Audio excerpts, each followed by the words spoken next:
ఇది సీక్వెల్స్ కాలం. స్టార్ హీరోలు నటించే సీక్వెల్స్ ఇంకా ఎక్కువ క్రేజ్ ఉంటుంది. మాస్ హీరోలందరూ సీక్వెల్స్ సెట్ చేసి పెట్టుకున్నారు. కానీ మాస్ రాజా మాత్రం కొంతకాలంగా సీక్వెల్స్ కు దూరంగా ఉంటున్నాడు. కానీ ఇప్పుడు ఆ టైం వచ్చింది అంటున్నాడు. హీరోలందరూ సీక్వెల్స్ చేస్తూ బిజీగా ఉంటే మాస్ రాజా మాత్రం సీక్వెల్స్ కు డిస్టెన్స్ మెయింటైన్ చేస్తున్నాడు. నిజానికి టాలీవుడ్ లో సీక్వెల్స్ కు అంతగా క్రేజ్ లేనప్పుడే కిక్ 2 లో నటించాడు రవితేజ. ఈ సినిమా ఫెయిల్యూర్ కావడంతో సీక్వెల్స్ కు దూరంగా ఉంటూ వస్తున్నాడు. Vikramarkudu sequel, Raja the great sequel కథలు ఆల్రెడీగా ఉన్నా డేట్స్ ఇవ్వడం లేదు రవితేజ. కానీ క్రాక్ సీక్వెల్ కు మాస్ రాజా డేట్స్ ఇచ్చినట్టు సమాచారం. ప్రస్తుతం మాస్ జాతర అనే చిత్రంలో నటిస్తున్నాడు. ఈ చిత్రం తర్వాత రవితేజ కొత్త సినిమాను ప్రకటించలేదు.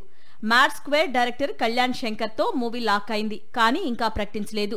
ఇప్పుడు తెరపైకి మళ్లీ గోపిచంద్ మలినేని రవితేజ కాంబినేషన్ వచ్చింది. డాన్ శ్రీను, బలుపు, క్రాక్ మూవీస్ తో వీరు హ్యాట్రిక్ కొట్టారు. ఆ తర్వాత కూడా ఒక్క సినిమా చేయాలనుకున్నారు, కానీ బడ్జెట్ ఇష్యూస్ తో మూవీ ఆగిపోయింది. ఇప్పుడు గోపిచంద్ మలినేని మాస్ రాజాతో కలిసి క్రాక్ సీక్వెల్ తీస్తానంటున్నాడు.